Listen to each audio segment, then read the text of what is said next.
Ok, sự seringអ្នកនរគ្នាថ្ងៃនេះគឺយើង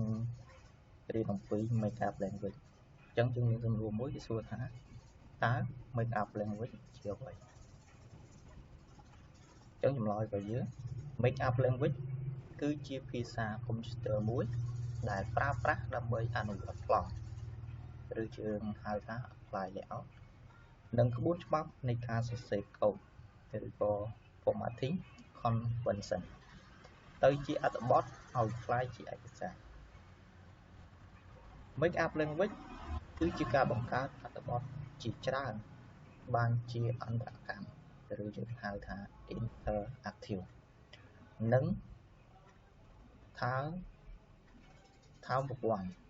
ឬក៏យើងហៅថា dynamic វាអាចបង្កើតជាអត្ថបទព័ត៌មានរូបភាពតារាងដំណើរភ្ជាប់យើងមានជាច្រើនទៀតអូខេអញ្ចឹងអរគុណច្រើនសម្រាប់ការចូលរួម